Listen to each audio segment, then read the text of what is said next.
Hey guys, thank you for liking, commenting, and subscribing to my videos. I really appreciate it.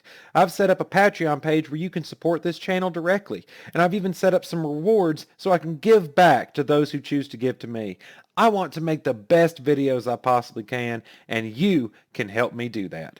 Thank you very much, and enjoy the video. Sup, man? Welcome to the Redneck's Guide to Hades. Hades is a mage who used to be a guardian because he is a front-line, heavy damage dealing, lockdown monster of a mage. And he used to be a guardian because he was such a frontliner. They changed him to mage, however, because when they reanalyzed his abilities, he really played more like a bursty mage, so they changed him to mage, but not much else changed. However, we are still going to focus on how to build him as a major support, someone who can deal significant damage while having tremendous lockdown, being very difficult to kill. However, before we get to that, let's take a look at his lore. So most of you guys know that Hades is the Greek god of the underworld. I mean, most of you have seen the Disney movie Hercules, right? Well, so reality is a little bit more complicated than that. See, Hades is the brother of Zeus and Poseidon, and after Zeus defeated their father, he decided to claim the Lord of the Gods, or the title of the Lord of the Gods, and he lived on Mount Olympus.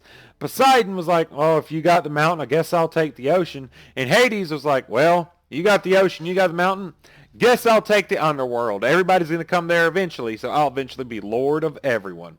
So he ended up taking the underworld, also known as Tartarus, and he became Lord of that dominion. However, he got a little bit bored, got a little bit lonely. So he took the daughter of the goddess Demeter as his wife. The daughter's name was Persephone.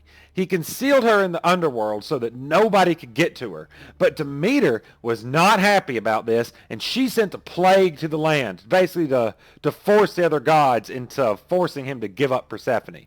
After a while, eventually Hades relented and gave her back. But before he did, he gave her these enchanted pomegranate seeds, and she ate them. But the problem with those seeds is she has to return every year back to her husband Hades in order to eat the seeds again, or else she'll die.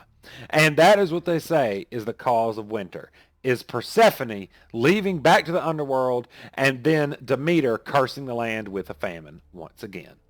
So that is the story of Hades. He is a god of the underworld who is a little bit jealous, but man, he knows how to get what he wants. And we are going to take a look at how to enable him to pull other gods into the underworld and to steal their souls. So now that we've taken a look at his lore, let's take a look at his abilities. So Hades' passive is Blight, and Blight is an interesting passive. What it really is pretty much every time you deal damage to an enemy in any way, they're going to become blighted. So, this Blight lasts for 5 seconds, and anytime you deal damage to them in any way, the Blight's going to refresh. While an enemy is blighted, all of Hades' abilities have additional effects, and they are really, really, really, really important. So here is how we're going to look at how to take that Blight and use it to our best abilities. First thing we're going to look at is Death from Below, ability number 1. Now, Death from Below is your basic leap. What it is you're just going to leap in, although you're not technically leaping because you're going to dive through the earth, but it counts as a leap, and a Relics can pull you out of it. So be careful about that. You're going to descend to the earth, and you're going to erupt, dealing damage to everybody around you when you erupt in a radius of 20 units. It's going to deal 50 to 190 plus 60% of your magical power and damage. Now, if the enemy is blighted, it's also going to slow them by 20 to 40% for 2 seconds. So that's not that bad. Its cost is 50 to 70 with a cooldown of 12 seconds. Doesn't have that long of a cooldown, doesn't cost that much, so it is a very nice and effective leap. And what we're going to be using it for is going to be our main source of applying Blight to a target, is dashing into them. Remember, you're dealing damage, you're going to apply that Blight. Now, if they're already blighted, they will be slowed, but if they're not blighted, that's fine. We've still got other tricks up our sleeve, like ability number 2. Which is Shroud of Darkness. Shroud of Darkness is you're going to throw out a Shroud of Darkness in a cone in front of you that is going to silence all enemies within that cone for 1 to 2 seconds. If they are blighted, they will also be feared for that time, which is effectively stunned. I mean, you can't do anything but just slowly run away. So fear is amazing. And so what the basic combo is going to be is that you can dash in and then apply Shroud of Darkness to fear them for 2 seconds, for 1 to 2 seconds. That is going to be really effective. It's going to give you some significant lockdown potential. Also, since it is a silence, make sure you use it to silence people out of their abilities, such as Thor's spinny move, Guan Yu's spinny move, Kabrakan's ground pound, Anubis's stank breath. Anybody that has a channeled ability, you can just silence them right out of it with Shroud of Darkness. And it is a pretty long-reaching cone. It goes a little bit further than the animation looks like. So you can use this to just silence a whole group of enemies. If they're already blighted, they will basically be CC'd for the entire duration, and that's going to allow you to really throw a slam on them. Also, it will apply blight. If they're not already blighted, it will not fear them, but it will apply blight, even though it doesn't deal damage. Now, after we take a look at this awesome Shroud of Darkness ability, let's take a look at what may be his bread and butter, which is Devour Souls. When you activate Devour Souls, you're going to slam your staff into the ground, dealing damage to all enemies within a radius of 20. So what's going to happen is you're going to deal that damage, but enemies who are blighted will deal additional damage to all nearby enemies. Now, what this means is if you blight a group of enemies, then you devour souls, that's going to deal a crap ton of bonus damage. Basically, for every enemy you hit, you're dealing an additional 20 to 48 plus 50% of your magical power in damage for every additional enemy you hit. So the regular damage is 75 to 235 plus 70%. It's not that big. But if you hit a whole bunch of enemies in a radius, say the middle of a creep wave, you're going to deal tremendous damage. So when you use Devour Souls, try and be around as many enemies as possible. Make sure that they are blighted. The easiest way to apply that blight is by using your Death from Below, but you can also use Shroud of Darkness to apply the blight. If all else fails, you can just use a basic attack and apply blight that way. But you want to get as many blighted enemies as possible because in addition to dealing just tremendous damage, you and all nearby allies are also going to heal for 25 to 65 plus 15% of your magical power in healing for every blighted enemy you hit. Now that is freaking awesome. It doesn't sound like that much healing, but when you consider in the middle of a creep wave, you're always going to have at least 6 enemies. That is pretty damn considerable amount of healing that you can actually pour out. So you're going to use Devour Souls to allow you to sustain, stay in the lane, and keep your allies healed. However, they do have to be near you. So if they're not near you, try and save it for when they are. Or if you just need an emergency heal, you can dash into a creep wave, slam your staff into the ground, get yourself a little bit of sustain back. So now we've taken a look at Devour Souls. Let's take a look at Hades' ultimate, which is Pillar of Agony. So Pillar of Agony is just freaking amazing. It's what is considered to be a monster ult because it will lock down an entire group of people for a long time, dealing tremendous damage and imposing a major CC. So what it's going to do is when you activate it in a radius of 30 around you, you're going to pull all enemies to you. And it's almost impossible to get away from. If you're right on the edge of the AoE, you can get away from it. But if you're not on the edge of the AoE, if you're in the center, you're pretty much screwed. There's just no way out of it. Unless you have a dash. It will not prevent dashes. It will not prevent movement abilities. But it is going to, but there's no way you can just move out of it. While it is active, it's going to deal 45 to 105 plus 30% of your magical power and damage every tick. And it ticks every 0.5 seconds for 4 seconds. Additionally, Hades is going to gain 40 to 80 to all protections while it is active. And if the enemy is blighted, it is also going to shred 10 to 30 protections from the enemies, and that will last for 4 seconds. Now it costs 100 as a 90-second cooldown, so it does take a long time to get back up. But your basic combo, what you're going to do in from surprise, just dash in Activate Pillar of Agony. They're going to be blighted because you dash in on them. Activate Pillar of Agony, and that is going to shred their protections and lock them the hell down for 4 seconds, so your allies can really just rain hell down upon them, as well as you just being able to deal massive damage. However, if they do have movement abilities or leaps, then this can prevent them from taking some of the damage because they're just going to dash or leap out. So having someone else that can cripple them, such as a Poseidon's Whirlpool, which does cripple, or Cupid's Ultimate, which also cripples, on top of you, will prevent them from being able to escape. If, however, you don't have that option, what you can do is dash in with Death from Below, then silence them with Shroud of Darkness, then use Pillar of Agony. It won't last for the entire Pillar of Agony, but it will silence them for at least a couple of seconds so that you can do a little bit of damage, get some lockdown potential, pull them all to you, and allow your allies to rain down hell. After you finish the Pillar of Agony, you're going to use Devour Souls just to clean up anybody who's left behind, because they will all be blighted, get that detonate damage and that detonate healing, and you will be surprised how effective that maneuver can be. So again, basic combo, Death from Below, Pillar of Agony, then Devour Souls just to clean up. If you want to prevent them from leaping, it's going to be Pillar of Agony, it's going to be Death from Below, then Shroud of Darkness, then Pillar of Agony, then Devour Souls. That's going to be the basic usage. Also, while you are in your ultimate, you are CC immune, so you can use your ultimate to make yourself CC immune to prevent a stun or root or something along those lines. It will root you in place, however. You will not be able to move. However, like Anubis' ult, you can cancel it. So as soon as you are done, as soon as the enemies are out or you're not dealing damage or all the enemies die or whatever, cancel out of it because you're just wasting time if you don't. So now we've taken a look at his abilities. Let's take a look at how we're going to build Hades. So Hades can be built many different ways. I know I say that a lot, but this is especially true for Hades. See, he was moved to a mage, and he has amazing burst potential. He can be just a king of the burst if you build him that way.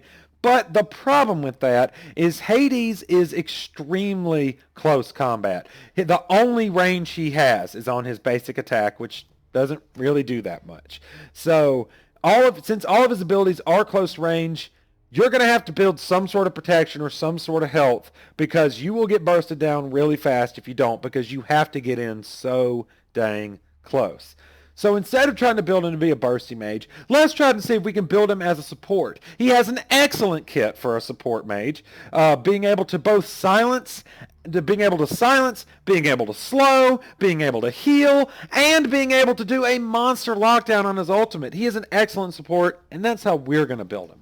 So the first thing we're going to get is Shoes of Focus. We need that mana. We need that cooldown reduction because his stuff does have a long cooldown and he can't do much outside of him. So we're going to want that little bit of cooldown reduction. Now, Shoes of Focus is also going to now give us 40 magical power thanks to the most recent update, as well as 250 mana and 18 movement speed, of course. We're going to get Shoes of Focus because as a support, we like that cooldown reduction, we like that mana, and we like that power. Now, an argument can be made for... Excuse me. Oh, I just messed up the build, but whatever. You know what it is. An argument can be made for Reinforced Shoes because that's going to give you 200 magical power. It says 150, but it's about to be 75 in a new patch. And health. It says 30, but it's actually about to be 20 crowd control reduction in an upcoming patch. And it's going to give you protections every time you take damage. So Reinforced Shoes isn't bad, especially right now. But as soon as the next patch comes out, it's not going to be nearly as useful. Having that mana and that cooldown reduction on your boots is going to be too effective to pass up. Now, after we get our Shoes of Focus, the next item we're going to get is actually Stone of Gaia. We like Stone of Gaia because it gives us a tremendous amount of health, a bunch of HP 5, and a bunch of MP 5. Getting Stone of Gaia is going to allow us to stay in the lane pretty much forever. We will never have to go back because you know, just a little bit of tick damage now and then ain't going to do anything to us. It's going to take some mad burst to push us out of lane. Now, after we get the Stone of Gaia, the next thing we're going to get is the Rod of Asclepius. Rod of Asclepius is going to give us 75 magical power, 250 health, and 10% movement speed. And it's also going to increase the healing and health regeneration of all allies, including you, within 70 units by 25%. This does stack with the Stone of Gaia. The regeneration healing from Stone of Gaia is buffed by Rod of Asclepius. So having both of them makes Stone of Gaia actually heal you for 2.5% of your maximum health every 5 seconds. Which ain't too bad, just that little bit of extra. Also, Rod of Asclepius is going to help your 3 do even more healing, both to you and to your allies. The movement speed is also a really nice bonus because as a bruiser, as a support, you want to be able to get where you need to get as quickly as you can, and Rod of Asclepius is going to help us do that. After we get Rod of Asclepius, the next item we're going to get is Gem of Isolation. That's going to give us 70 magical power, 250 health, and 250 mana, and enemies hit by our damaging abilities, which is pretty much everything outside of Shroud of Darkness, is going to slow them by 25% for 2 seconds. So with Gem of Isolation, it now becomes absolutely totally impossible to get out of your ultimate. There is just no way. With the slow and the pull, they just can't get out without using a movement ability. Also, it's going to allow your 1 to always slow by 25%. If they're blighted, it's going to slow them even further. And your ground pound, your Devour Souls, is also going to slow them by 25%. Gem of Isolation is just an excellent item on Hades because he has so many AoEs and can initiate so readily that having the Gem of Isolation is just going to be too good to pass up, and we're going to get it. Now, after we get Gem of Isolation, the next item we're going to get is the Ethereal Staff. It has 30 magical power, 400 health, and 300 mana, and the passive is 2.5% of your maximum health is converted to magical power. If you notice, every item we've built to this point, except for our shoes, are giving us mana. We've got Stone of Gaia or giving us health. Stone of Gaia for 400 health. Rod of Asclepius for 250 health. Gem of Isolation for 250 health. And Ethereal Staff for 400 health. If you look at our health right now, it is sitting at a comfortable 3,390. That's pretty daggum decent. So that's going to give us a really nice bonus to our magical power by getting Ethereal Staff, as well as providing us with enough mana to where we're pretty much never going to have to worry about mana ever again. Now, after we get Ethereal Staff, we're going to get Rod of Tahuti, giving us the magical power to really just hurl us into being a massive damage dealer. However, only get the Rod of Tahuti if you are ahead. If you are not ahead, do not get this. Because if your team is behind, you don't need damage, you need to survive. You need to stick around as long as you can. And to do that, you can pick up a couple of different items. Bulwark of Hope is always nice because it's going to give you magical protection, health, and crowd control reduction, as well as giving you a shield when you're knocked below health. But Hide of the Urchin may be a better choice. It's going to give you even more health and mana to help you with your Ethereal Staff, as well as giving you a crap ton of protections. So Hide of the Urchin is another very good choice. If you're up against auto attackers, you can go with Hide of the Nemean Lion. If you're up against mages, then you can go with Genji's Guard. Any one of those is a good option.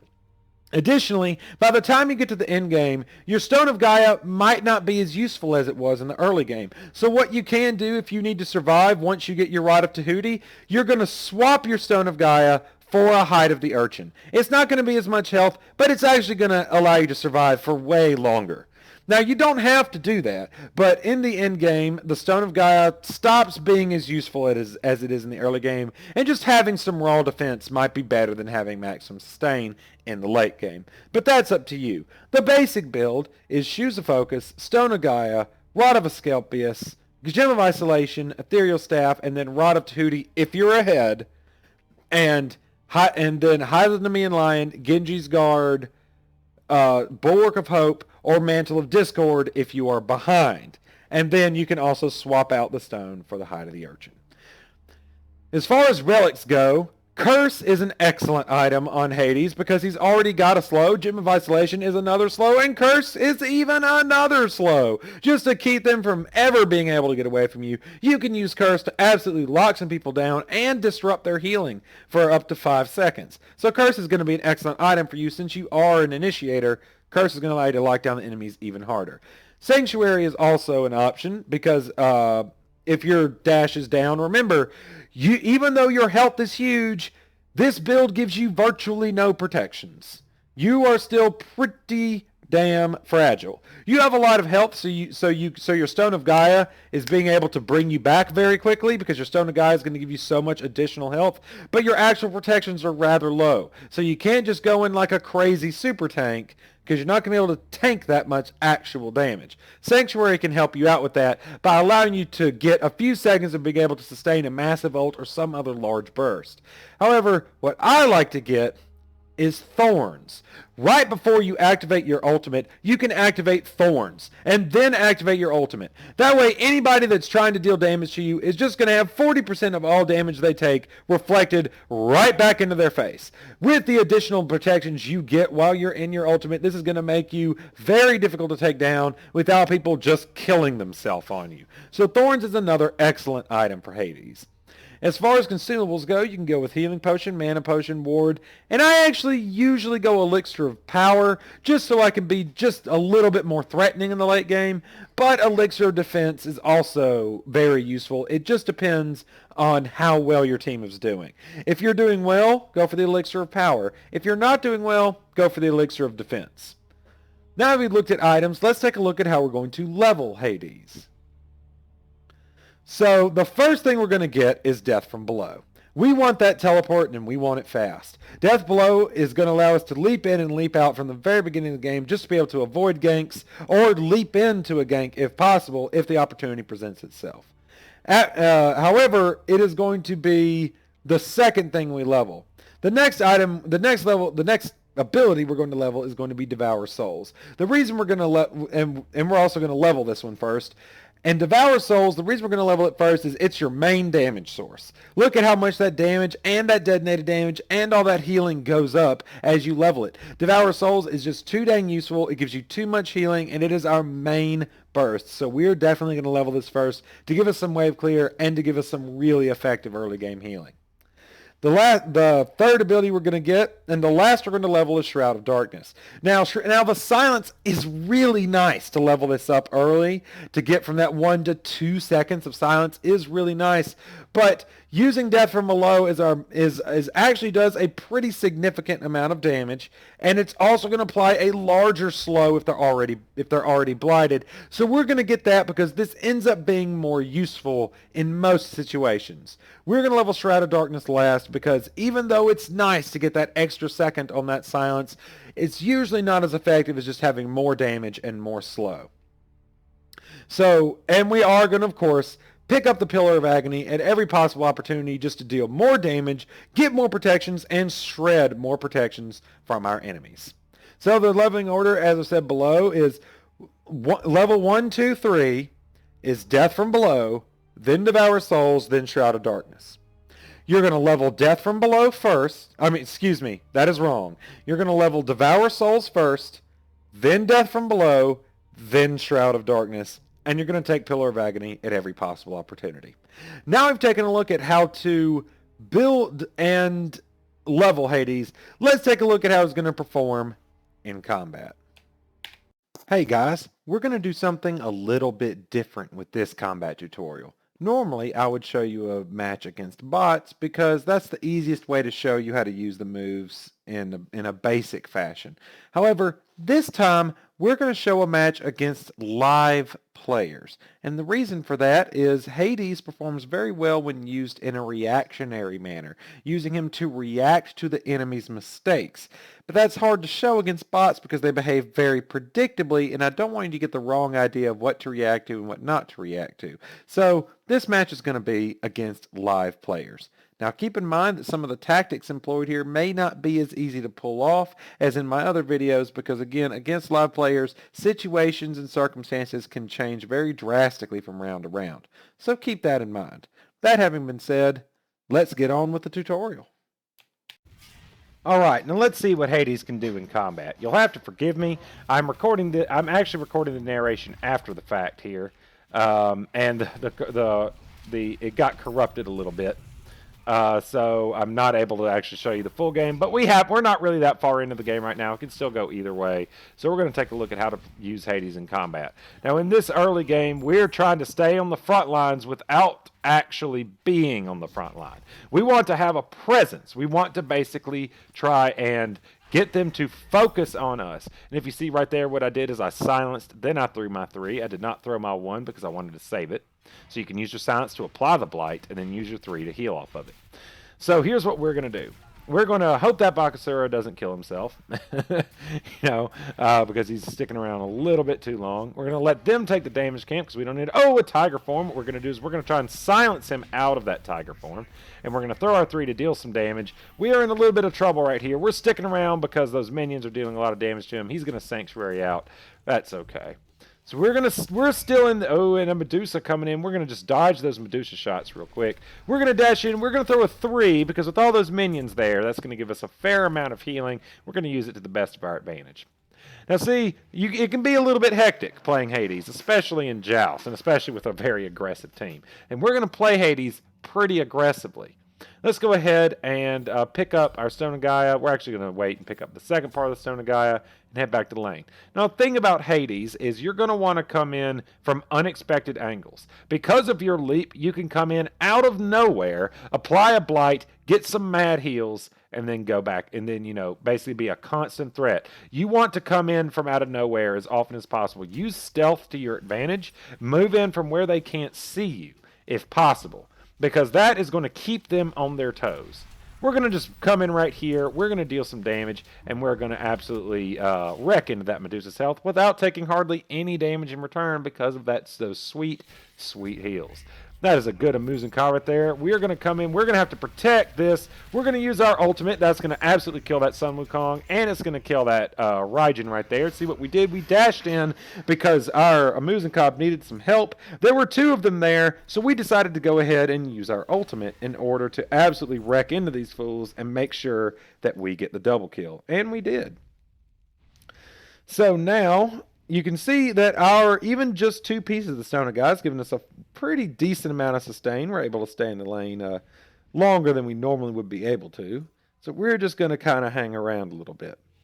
Okay, our Amuzen Ka is backing. We're going to go ahead and let him back right there. And we're just going to stay here.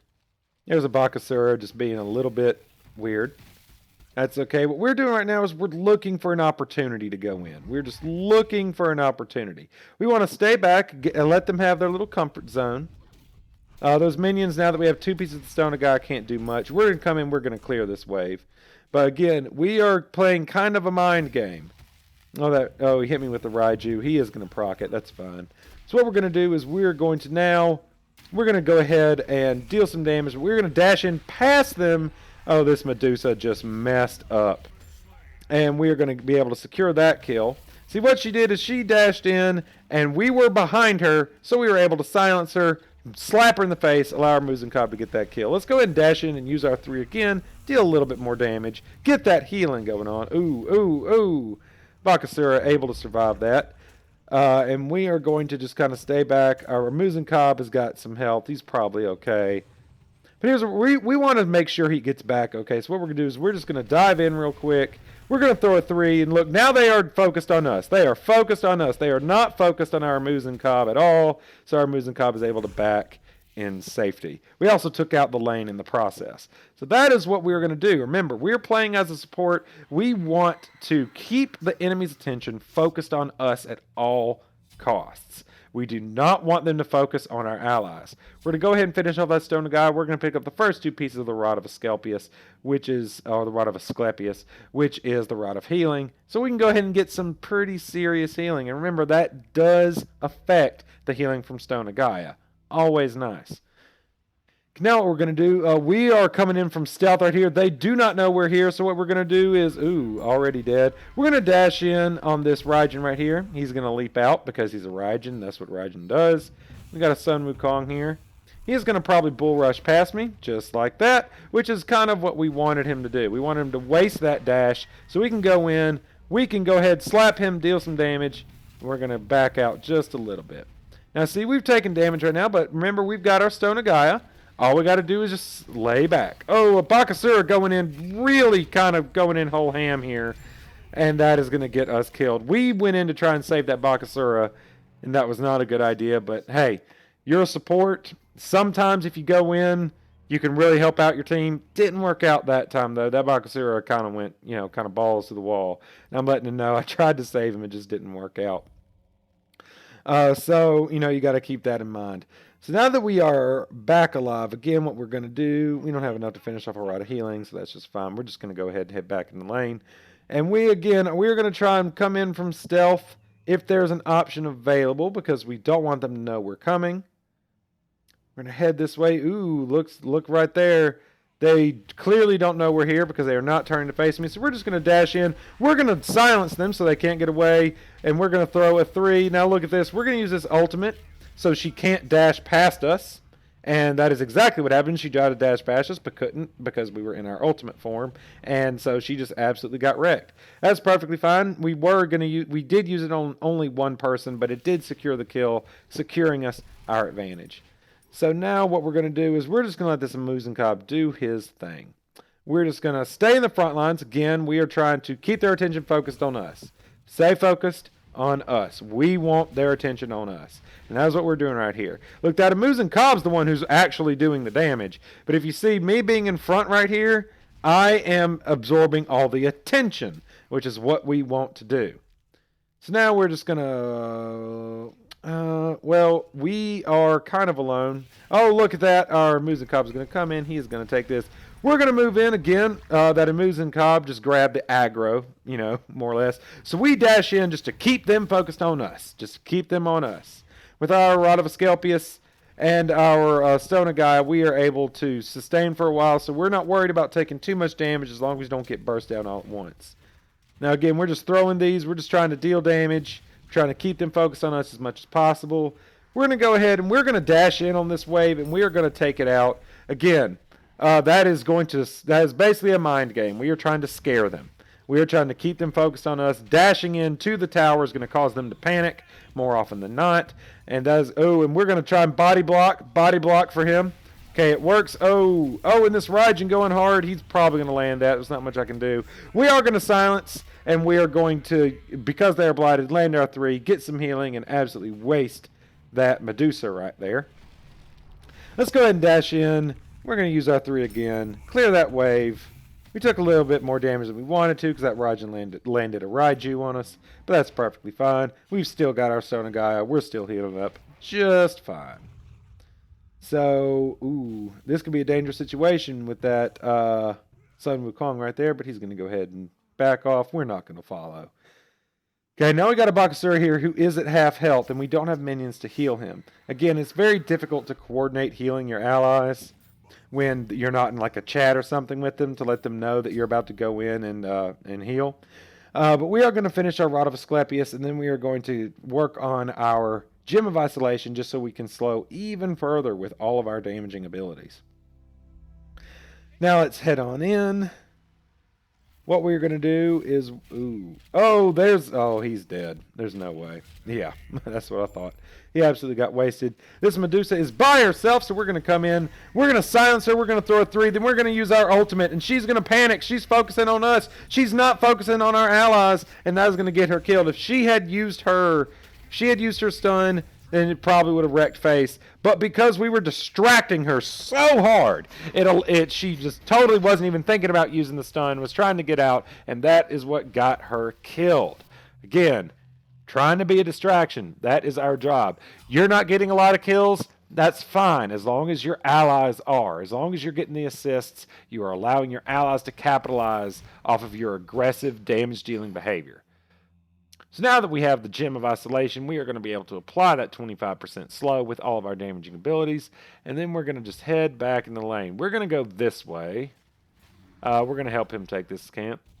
I guess, we'll go ahead and take it. They don't really need it. So we're going to head back in. We are looking for an opportunity to go in. Remember, we are trying to stay out of line of sight so they don't see us. That Medusa is a little bit far away. We're going to see if we can't go in on her. We're going to land on her. We're going to deal some damage. We're going to back out from the tower. Ooh, look at this. This looks like a prime opportunity right here. That's just a decoy. I don't care about him. So now we've got the real Sun Wukong. Oh, he is dead. Look at that. We used our one. The damage from our one is able to absolutely capitalize. Ooh, we need a body block. Body block for that Amusin Cobb against that Medusa. That's exactly what we did. That Amusin Cobb was stunned. Remember, you're the support. We were body blocking for him because he got stunned by Medusa's ult, and we did not. So we body blocked for him to prevent him from getting killed. And look, it worked out just fine. They got absolutely butt wasted. And now we're able to take this tower unopposed. And look, with our Stone of Gaia, we were down to 25%, and we're almost back to half already, using that Stone of Gaia to its maximum benefit. So we're going to allow our Boxer to back, but we're going to stick around for just a little bit. The reason we're going to stick around is because we don't really need to go back right now, but we can provide vision to our allies. See, our allies know where they are on the minimap because we are here, and we are showing them where they are. And just in case our allies try to do something tricky, by being here, we can capitalize. What I did right there is I dashed into the line of minions, used the 3 to absolutely heal off of it. That was the objective, and it worked out just fine. Ooh, we are getting caught in for all 3. We're going to go ahead and silence that Raijin just so he stays focused on us, preventing Sim from using his 1. Ooh, and that Boxer is going in whole ham. We're going to use our ultimate, see if we can't land a little bit of damage. Can we do it? We're going to throw a 3. Oh, and we are able to get the double kill thanks to a Amusin Cobb. We're going to silence that Sun Wukong just so he can't just use his Tiger to dash in. Oh, but he uses his Tiger anyway. But look at that. He managed to get killed, and why? Because he was focused on us, not the real threat, which is Amusin Cobb. And look at all that wonderful healing we just got back from that. We just got a buttload of healing because of our Rod of Asclepius. And so now we're just going to go ahead and we're going to tank a few shots from this tower. It's probably going to kill us, but that's okay. As long as we're tanking for our allies, it's fine if we die as long as they don't and we take a Phoenix. Again, we're the support. Us dying isn't that huge of a deal, especially if it's to a Phoenix, because the enemy doesn't get the gold or experience for it. So who cares? But we were able to take that tower or take the Phoenix. That's going to give us fire minions, give us a huge advantage. So now we've got our ethereal staff. Now we've got a buttload of health. We've got a buttload of power, at least for a health build. And that is going to enable us to deal even more ridiculous damage. Okay, now we are back. We've got our Rod of Asclepius. We're just going to head back. We've got our ethereal staff. We're just going to go ahead and head back. All right, now this Bakasura is taking some damage, so we're going to try and protect him by doing this. I know there's a Raijin there. I just saw him, so we're going to look for him. Yep, there he is right there. We're going to dash in. We're going to use our 3. He's going to dash out because he has iframes during his 3, which is difficult to deal with, but we scared him off, and that's the whole point. See, the thing is, he could have dealt way more damage to me if he just stuck around, but he didn't. Why did he not stick around? Because he's scared. He's scared of me, and that is what we want. We want them to be scared of us, and that is definitely what we are accomplishing here. You can see because they are so focused on me, they are not realizing what's actually happening. And what's going to happen here is we're going to come in. We're going to monster ult these assholes. We're going to deal some absolute major damage. Bakasura using the cripple. And look, we're going to go ahead and silence that guy just to make sure he can't get away. That's going to allow Bakasura to finish up with getting hit by that Titan a lot. Ooh, that meditation probably saved me. And that's going to allow us to kill the Titan and allow us to win. Now, as you saw, a lot of that game was just distraction, misdirection, keeping them focused on us, dashing in, dealing some damage, using our ridiculous heals to keep us in lane just for freaking ever, while also giving us some pretty significant power and a lot of staying power. A lot of people see that big, huge health bar and they think, oh, he must be impossible to kill when we're really not because we don't have a lot of protection. But that is how we're going to play Hades. If you have any questions or comments, feel free to leave them in the comments section below. I love it when you guys hit that subscribe button. And hey, if you want to see a redneck guide for one of your favorite gods or god I haven't already covered, let me know. Send me a comment, man. I love doing these guides, and I'll do it for just about any god you can name. Some of them I'm not good with, but hey, I'll do the research and I'll figure it out. So let me know what god you want to see next. All right, now y'all have a good one now, you hear?